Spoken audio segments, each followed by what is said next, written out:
Hey, I got a question. It's a question that's starting to haunt me in the last few months. Do all the professional experts and planners and consultants in government, both salary and contract, are they actually really harming the country? Really? Like, I'm just trying to think this through. And I know it sounds like it's just more bitching and moaning, but I really want to think about this. So here's what we know. There's a lot of people in government who are consultants and planners and analysts and experts and professionals who have supposedly understand how to create policy and execute on it. And there's a ton of them. Like, we know this, the government at all levels has grown dramatically in the last 10 years and even the last 20 years. But particularly in the last 10, it's really, really substantially. So is this group of experts and planners and policy people, who are they really? You know, when I was a kid, people who had jobs in government typically had whatever their department was, they had like real world experience. Like when I was a teenager in my 20s, like if you talk to the guy, I was on the West Coast in Vancouver, if you talked to the guy who was in charge of fisheries, you found out that he actually knew which end of the boat pointed out. You know, he'd done the stuff. Okay. When you talk to people in the housing, they knew every single bit of housing because they worked at it. They worked either in development or they worked in construction or they worked in the actual field. When you talk to people about financial aspects of government, these were ex-bankers, ex-stockbrokers, or people who literally did the work before they came to government. But now, the people who are the planners and the experts and the professionals in government, all levels of government, are people who never actually did any work except they came from university to government. Sometimes they'd go back to university. Sometimes they'd go into consulting practice and they go back into government. But at the end of the day, these people are experts about being an expert. That's what they are. They come from academia. They are schooled in it, and they take degrees in it, and then they join consulting houses, and then they migrate to government, and then they migrate back, and they move between all these aspects. And there's nobody who really ever worked in the industries or in the environments that they are there to produce the policies for. So what am I getting at? It's just like this. Are we getting really top-notch results from planners and policy experts and policy developers and analysts? Are we in our everyday lives seeing terrific outcomes from these experts who never actually worked in the fields that they're developing policy in?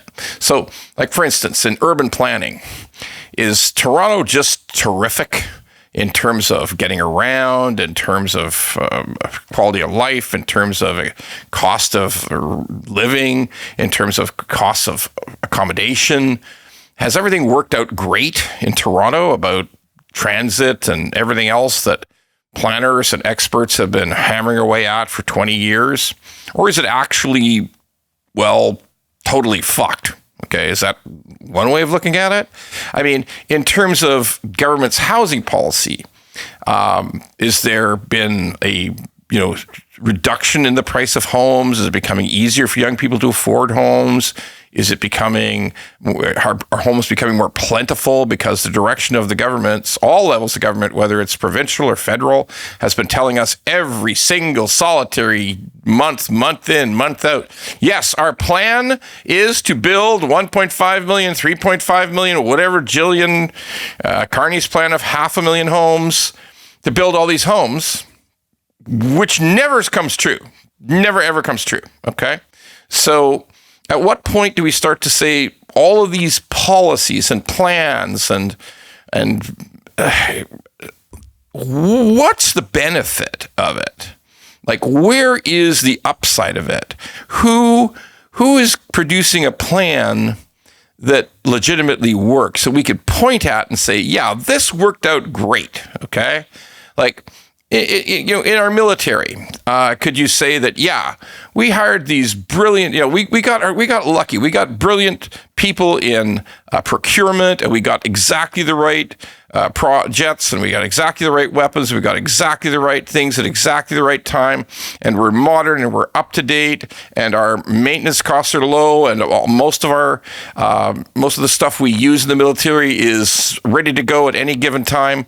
Or is it just the opposite of that? Is everything just catastrophically screwed up, and there's terrible procurement, and the jets that were canceled 10 years ago were actually the jets we need today, and on and on and on? I mean, like, is there, when you look at all of the supposed expertise we have, look, if you could think of something that was brilliantly executed, marvelously done, other than writing checks, okay, I will hand it to the government, to all these experts in government, all these policy professionals. When they decide to create a policy that sends out the government money in a general way, whether it's, here, let's do this, let's send you money for this, let's send you money for that, let's do a big study, they're just crackerjack perfect at sending out money, about throwing checks out, about doing studies and spending money on studies. On spending money, our government is tip-top, all levels, province, municipal, federal, they're great, okay? Look, all I'm saying is, when you look at complex policy, complex issues, or just even simple issues like, hey, can we build this highway to this ring of fire that we said was going to happen 15 years ago that hasn't even got out of the planning stage yet? When we listen to all this stuff, the question I have to have is, would we be better off if we fired all the so-called experts in government, all the consultants, all the policy wonks, all the people who develop the approach the government wants to take? What if we just fire all of them and hire a smaller number of people who currently work in those industries? Like, if we want to get a policy to build a road to the ring of fire, let's hire some retired people who, maybe not retired, but let's hire some people who actually build roads now, day in and day out. But wait, Ron, that's a conflict.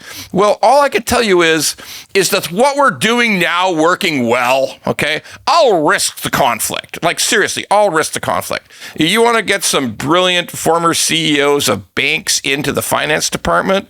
Let's get them in there. Let's get them trying to figure out how we can have better monetary policy, better fiscal policy, better run a leaner, smaller group of people running it.